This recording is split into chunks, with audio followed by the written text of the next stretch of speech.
예, SNS를 통해 세상을 들여다보는 SNS 토파보기 시간입니다. 12월 2일, 지난주에는 11월 마지막 주였는데 참 일이 많았죠. SNS 어떤 일이 있었는지 김은별 기자가 취재해왔습니다. 김 기자, 네. 오늘은 어떤 소식들이 있습니까? 네, 아무래도 정치권에서 지금 이슈가 되는 것이 한국당이 필리버스터를 진행하겠다고 밝힌 점인데요. 이에 대해서 민생 법안들이 좀 미뤄지고 있는 점, 이 점을 한번 짚어봤습니다. 네. 그리고 두 번째로는 김의겸 전 청와대 대변인이 흑석동 집을 매각하겠다고 밝혔는데요. 그와 관련된 정치 인사들의 발언을 살펴봤고요. 마지막으로는 음원 사재기 의혹이 여전히 이어지고 있다는 소식 알려드리려고 가져왔습니다. 첫 소식부터 보죠. 네, 한국당이 본회의 상정 예정인 199개 안건에 대해서 필리버스터를 하겠다고 말했는데요. 여당은 물론 강하게 비판을 했습니다. 이 더불어민주당은 나경원 원내대표가 선거법을 상정하지 않는 조건이면 이 민식이법을 통과시켜주겠다라며 이 아이들의 목숨과 안전을 정치 흥정의 도구로 전락시켰다고 비판했습니다. 예. 이해찬 당대표 역시 모두 발언에서 이 자유한국당이 필리버스터를 철회하고 국회를 정상적으로 운영하겠다는 공개 약속을 하지 않는다면 이 다른 야당들과 협력해서 국회를 정상화하겠다고 이렇게 강력하게 얘기를 했죠. 이 나경원 원내대표는 오히려 민생 법안이 통과되지 못하는 것이 야당이 아닌 이 자유한국당이 아닌 여당의 탓이라고 했는데요. 기자회견에서 이 나 대표는 민식이법은 필리버스터 대상이 아니고 문희상 국회의장에게 민식이법부터 우선 처리하고 한국당이 요청한 필리버스터가 진행될 수 있도록 요청했다는 것입니다. 이 자신의 페이스북에서도 비슷한 주장을 펼쳤는데요. 국회를 보이콧한 것은 이 문희상 국회의장과 여당이라며 한국당은 선거법과 공수처법을 반드시 막아야 하며 저항의 대장정을 결코 포기하지 않을 것이다 이렇게 말을 했죠. 예. 이 선거법을 두고 이제 누가 누구 때문에 국회가 열리지 않았다, 민생 법안이 처리되지 않았다 이런 식으로 서로 공을 계속 떠넘기는 중인데요. 네. 나경원 원내대표가 사실 선거법을 상정하지 않으면 나머지 법안을 통과시켜주겠다 이런 발언 자체가 좀 볼모를 잡은 게 아닌가 아이들 법안을 그런 생각도 좀 들고요.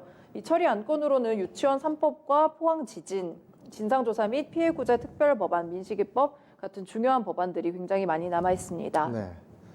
민식이법을 또 만식이법이라고 조경호 자유한국당 최고위원이 또 얘기를 해가지고 네. 논란이 좀 된 적이 있죠. 글쎄요, 아직 정신을 못 차리고 있는 건지요? 네. 지금 상황이 그렇게 되는, 이렇게, 지금 할 상황은 아닌 것 같은데. 네. 오늘 오전에 아침에 민식이 아버님, 예, 이름이 법안이 돼서 좀, 안타깝습니다만은, 그분 같은 경우에는, 우리는 자유한국당 쪽도, 민주당 쪽도 아니다. 네. 이런 얘기를 해서, 그렇죠. 참, 국민의 어떤 지금 심정을 제대로 잘 대변해주는 그런 발언이다 이렇게 생각을 했는데 네. 지금도 좀 쉽지가 않은 상황이죠. 알겠습니다. 네. 자, 다음 소식은 뭡니까? 네, 다음 소식은 김의겸 전 청와대 대변인이 흑석동의 집을 공개 매각하겠다고 밝혔습니다. 이 김 전 대변인은 페이스북을 통해서 매각 뒤 남은 차액에 대해서는 전액 기부를 하고 그 내역을 공개하겠다고 말했는데요. 이 매각을 결심한 이유는 두 가지로 꼽았습니다. 첫 번째는 이 무주택자로 돌아가서 문재인 정부 부동산 정책의 신뢰도를 위해서라는 거고요. 두 번째는 개인적인 명예를 위해서라고 합니다. 이제 이를 두고 박지원 대한신당 의원은 누구나 실수를 할 수 있다며 역시 김의겸, 약속을 지키는 잘못을 고치는 김의겸 전 대변인에게 박수를 보낸다며 존경한다는 글을 남겼고요. 이 김연아 자유한국당 원내대변인은 김 전 대변인과 박 의원을 모두 겨냥해서 이제 김 전 대변인에게는 기부라 공천을 받겠다는 소리로 들린다. 국민들의 기억력을 너무 이렇게 우습게 생각하는 것 같다라고 했고요. 예. 또 박 의원에 대해서는 누구든 김 전 대변인에게 돌을 던질 수 없다고요. 박 의원님만 못 던지시는 거 아닐까요? 하면서 해시태그 양다리 짜증납니다라고 정면으로 저격했습니다. 양날이 짜증난다. 네. 홍준표 전 대표 같은 경우에는 지금 지난 주말에 상당히 좀 여러 이슈가 있었는데 혹시 거기 SNS는 안 들려봤습니까? 네. 홍준표 전 대표에 대해서는 아직 알겠습니다. 됐습니다. 예.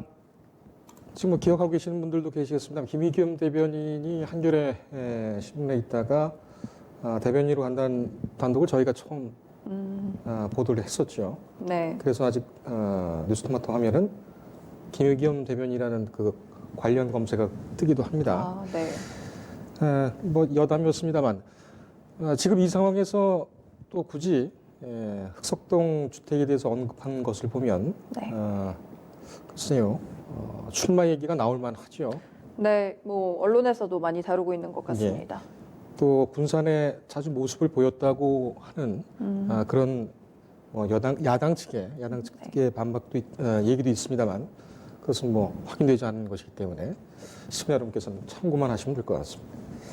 네, 세 번째 소식은 뭡니까? 네, 인스타그램에서 살펴봤습니다. 연예계에서는 연일 저번에도 다뤘지만 음원 사재기에 대한 논란이 계속되고 있는데요.